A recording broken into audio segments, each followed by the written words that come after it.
I, 26F, have been with my fiancé Robert, 30M, for 5 years.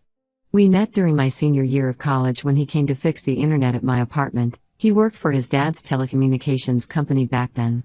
It wasn't love at first sight or anything dramatic. We just clicked and started dating casually, which turned into something serious pretty quickly. Throughout our relationship, Robert has been completely integrated into my family. From the very beginning, my parents welcomed him warmly. He comes to every Sunday dinner, all our celebrations, and even joins our annual beach trips. My dad taught him how to golf, and my mom always makes his favorite apple pie when he visits. My sister adores him and says he's the brother she never had. We're 3 sisters. Even my overprotective older cousins approved of him, which is rare. The problem is, in these 5 years, I've only met half of Robert's family, just his mom and her relatives. His dad has consistently refused to meet me. According to Robert, his dad formed a negative opinion of me before we even started dating. Apparently, one of his dad's golf buddies has a daughter who went to college with me, and she told him I was a party girl because she saw me at a few college parties. Mind you, these were normal college parties where I wasn't even drinking, but his dad decided I was trouble based on this second-hand information. 2 years into our relationship, I had an argument with Robert's mom about boundaries. She had a habit of dropping by our apartment unannounced, sometimes as early as 7 a.m. on weekends. One morning, she walked in while I was in my pajamas making breakfast, and I finally spoke up. I was polite but firm about wanting some privacy and suggested we set up specific visiting times. She got extremely offended and didn't speak to me for 3 months. We eventually worked things out, mostly because Robert was stressed about being caught in the middle, but his dad added this to his list of reasons to dislike me. He told Robert the first was disrespectful to family values for wanting basic boundaries. The real ongoing issue is holidays. Every year since we started dating, Robert spends all major holidays, Thanksgiving, Christmas, Easter, even 4th of July, with his parents and grandparents at their lake house. If there's time afterwards, he might stop by my family celebration for an hour or 2, usually when everyone's already leaving. I always tell him about my family's plans a month in advance. My mom likes to coordinate dishes and activities early. But Robert waits until a day or 2 before each holiday to confirm his parents' plans, leaving me in limbo about whether he'll make it to my family's celebration at all. Last year after Christmas, I finally broke down. Robert had promised to come to my family's Christmas dinner after spending the morning with his family. My mom had saved him a spot, made his favorite dishes, and my little nieces kept asking when Uncle Robert would arrive. He texted at 7 p.m. saying his parents decided to play board games so he'd stay longer. I was humiliated. Later that night, I told him how hurt I felt always being second priority. He promised to change but said he needed a chance to prove it. This is our first holiday season being engaged. We got engaged 6 months ago, another drama because his dad refused to meet me even then. Robert proposed at my family's beach house because he knew his dad wouldn't approve of him proposing at their lake house. Last week, Robert finally talked to his parents about including me in their holiday celebrations. His dad flat out refused and said he wouldn't have his holidays ruined by an outsider. Before this conversation, Robert and I had agreed that if his parents wouldn't include me, he wouldn't attend their celebrations either. He seemed committed to standing firm on this. Yesterday, Robert came home visibly upset after another talk with his parents. He started going on about how he's the only grandchild who regularly visits his grandparents and how they're getting older. His cousins all moved to different states, so he feels guilty about potentially missing holidays. I suggested he could visit them any other time since they only live an hour away, they're not on another continent. But he got defensive and said I was being insensitive. He keeps saying there are things I don't understand but won't explain what these mysterious things are. This isn't the first time his dad has disrespected me. When we moved in together 3 years ago, his dad told everyone at their company that I was trying to isolate Robert from his family. When we got engaged, he refused to acknowledge it and told relatives we weren't actually getting married, just playing house. Each time, Robert stays quiet and lets his dad say whatever he wants. He claims standing up to his dad would make things worse. Now with Thanksgiving just days away, Robert is heavily hinting that he might still go to his parents' celebration without me. When I reminded him of our agreement, he got frustrated and said I'm putting too much pressure on him. He's been distant for days, barely speaks to me, and spends most time in his home office with the door closed. I finally snapped yesterday and told him if he chooses to spend another holiday with his family while excluding me, I'll cancel the wedding. He called me controlling and said I don't understand family loyalty. I pointed out how he's been part of my family for years. He has his own Christmas stocking at my parents' house, a designated chair at family dinners, and my nieces and nephews call him uncle, while I'm not even allowed to meet his dad. This morning I overheard him on the phone with his mom, asking if there was any way to change his dad's mind. She apparently said his dad would rather not see Robert at all than have me there. Robert sounded devastated but still wouldn't stand up to them. I love Robert, but I'm starting to wonder if I can spend my life being excluded from half his family. His mom acts nice to my face now but clearly won't stand up to her husband either. I don't want my future kids growing up thinking it's okay for their grandfather to pretend their mother doesn't exist, or worse, believing all the nasty things he says about me. Am I wrong for giving him this ultimatum? Should I just accept that I'll never be part of his family's celebrations? I feel like I'm asking him to choose between me and his parents, but isn't that what his dad is already doing? I don't want to break up, but I also don't want to spend the rest of my life being treated like a dirty secret. Update when it's been 2 weeks since my last post, and I can't believe how much has changed. I need to get this off my chest because I feel like I'm going crazy. On Thanksgiving morning, Robert told me he wasn't feeling well. He said he probably had food poisoning from the takeout we had the night before, which was strange because we ate the same thing and I felt fine. He insisted I should go to my family's celebration without him and promised to try coming later if he felt better. I was worried about leaving him alone while sick, but he practically pushed me out the door. Looking back, I should have noticed how he kept checking his phone and acting nervous. I drove to my parents' house, making excuses for him to everyone. My mom had even made his favorite pumpkin cheesecake, and my little niece Emma had drawn him a special place card for the table. Around 3 p.m., while we were having dinner, my phone buzzed. It was a notification from his cousin Sarah's Instagram story. There was Robert, perfectly healthy, sitting at his parents' lake house dinner table, raising a glass and a family toast. The timestamp showed it was posted just minutes ago. In another photo, he was playing cards with his dad, both laughing. The caption read "Annual family tradition with the favorites." I nearly threw up at the dinner table. My sister noticed something was wrong and checked my phone. She gasped so loudly that everyone turned to look. My mom took one glance at the photos and her face went dark. I've never seen her so angry. My dad tried to salvage the situation by suggesting maybe Robert went to his parents after feeling better, but the timestamps on the photos showed he'd been there all day. I sat through the rest of dinner in a daze, smiling mechanically as relatives asked about wedding plans. Emma kept asking why Uncle Robert didn't like her drawing. Each question felt like a knife in my chest. I left as soon as I could, ignoring my family's concerns. When I got home, our apartment was empty. Around 9 p.m., Robert finally came back, smelling like his mom's signature apple pie. He froze when he saw me sitting in the dark living room. Before he could spew more lies, I showed him the photos. Instead of apologizing, he got defensive and finally revealed the truth. His dad had called him the night before with an ultimatum.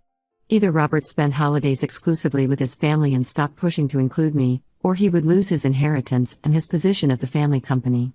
Apparently, his dad had been grooming him to take over the business for years.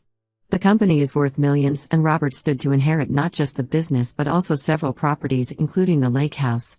When I asked why he couldn't just get another job, he looked at me like I was speaking alien language. He tried to justify his actions by saying he was doing this for us, that with his inheritance, we could have a better life than if he defied his parents. I told him I'd rather live in a cardboard box with someone who respects me than in a mansion with a liar who lets his family treat me like garbage. The next morning, while Robert was in the shower, his mom showed up unannounced again. She was crying, mascara running down her face. She sat me down and revealed that Robert's dad's hatred of me wasn't really about me at all. 25 years ago, before he met Robert's mom, his dad was married to his college sweetheart. She left him for their neighbor after 3 years of marriage, taking half his assets in the divorce. Apparently, I remind him of her. We have similar hair color and career aspirations. His mom begged me to understand that Robert was in an impossible position. She said he loved me but also loved his family, and his dad's approval meant everything to him. When I asked why she never defended me all these years, she started rambling about family peace and keeping her husband calm. I called her and Robert cowards for enabling his dad's irrational behavior based on his past trauma.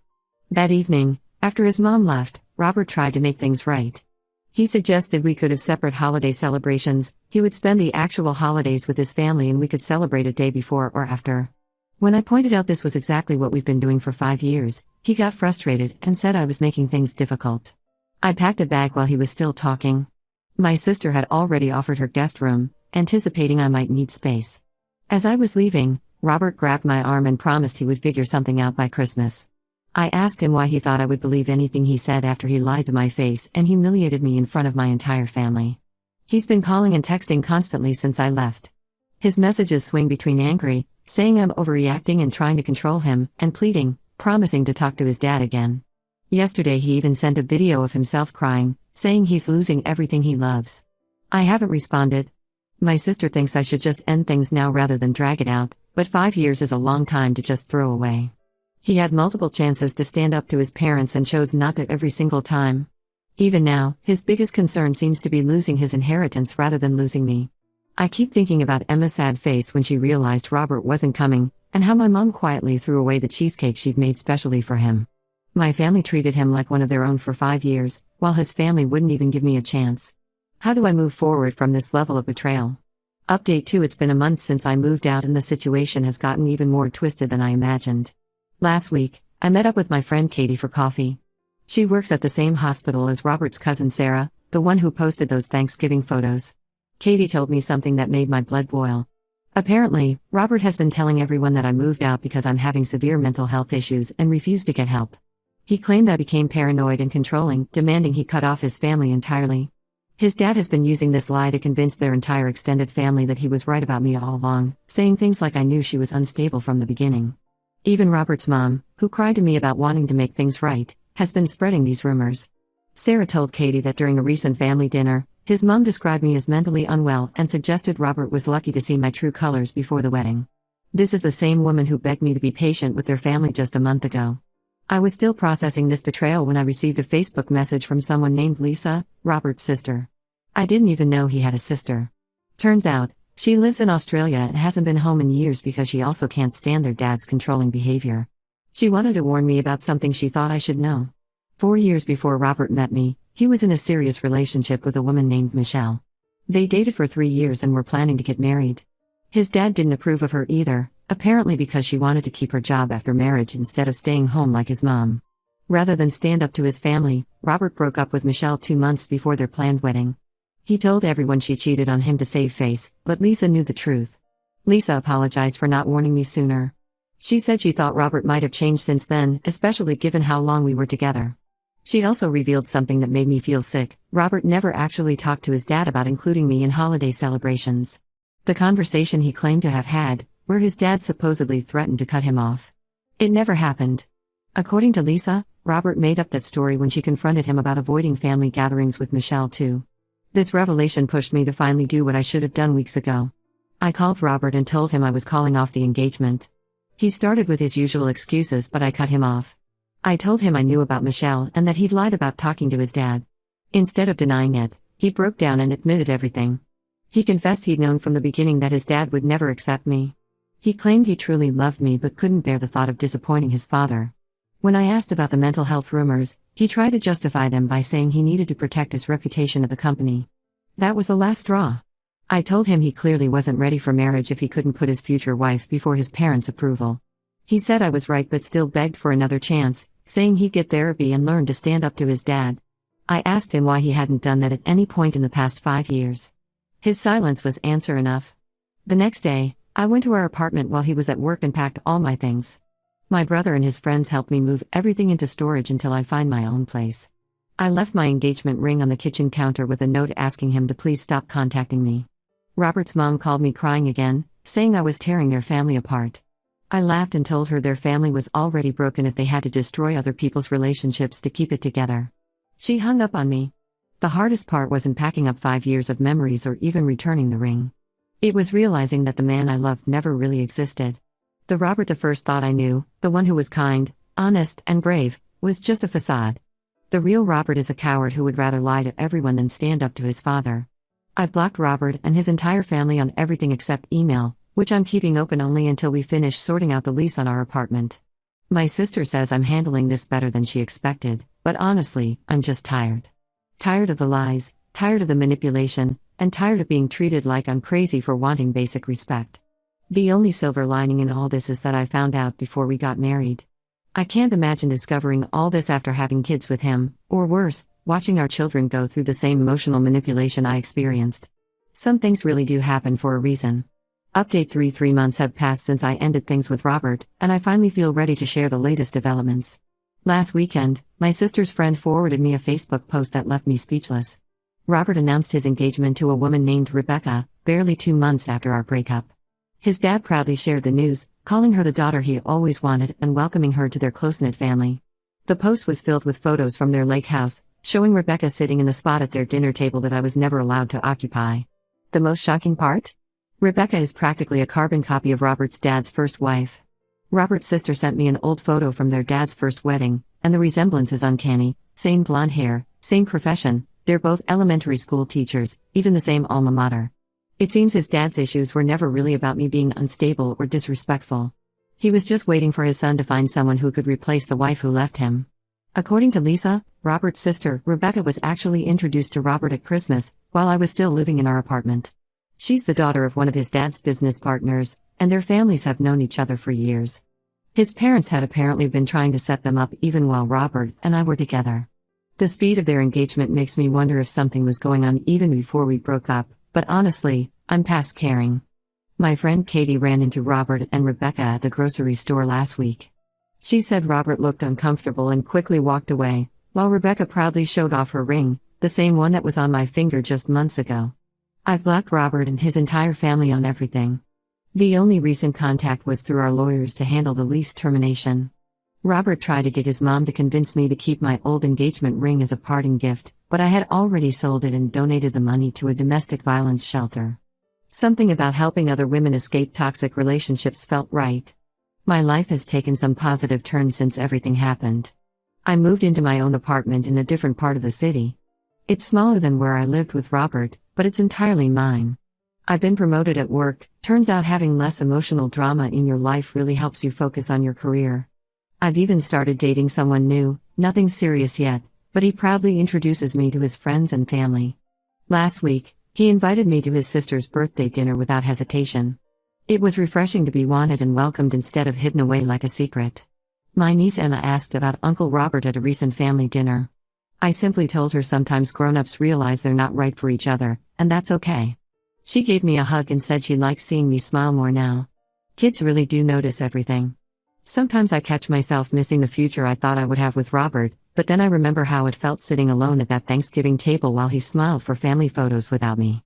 I think about all the holidays I spent waiting for him to show up, all the lies he told, and how easily he replaced me once I stopped accepting his excuses. I deserve better than being someone's secret, better than a man who chooses his inheritance over honesty, better than a family that spreads lies about my mental health to protect their image. It took me 5 years and a broken engagement to learn this lesson, but at least I learned it before saying I do. My mom says everything happens for a reason. Maybe she's right.